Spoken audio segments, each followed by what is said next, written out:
yesterday. I remember the song playing on the radio. I remember it was my birthday. Heck, I even remember the temperature outside that day.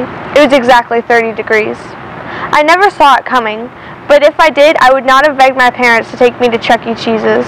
I was a stubborn girl, and if it was not for me being the only child, my parents would still be here. It was a male deer, a buck, that ran in front of our small red minivan. He was trying to lead his young fawn and wife across the road, but he chose the wrong time. I guess technically I'm not the only one who lost my parents that day. You see, the deer startled my father, who was driving, and after hitting the parents of the fawn, our car swerved into the opposite lane, only to be smashed by a semi-truck.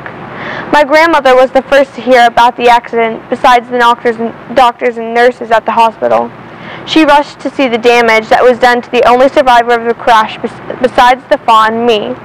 The doctor told me I was very blessed to be alive. While I am thankful that God gave me a second chance to live, I am also haunted by the memory of finding out my parents were no longer alive.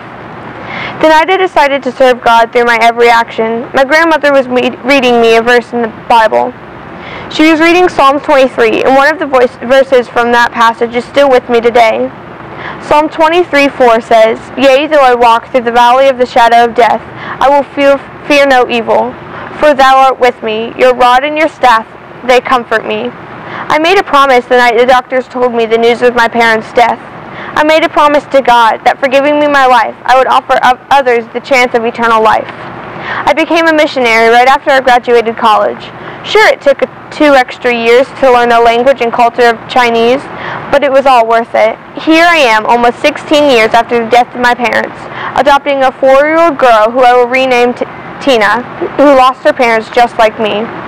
"Miss Fay, are you ready to sign the adoption papers?" Mrs. Chang asked me, handing me a pen. "Yes, sorry, I was thinking," I explained, smiling at the orphanage director. Very nice.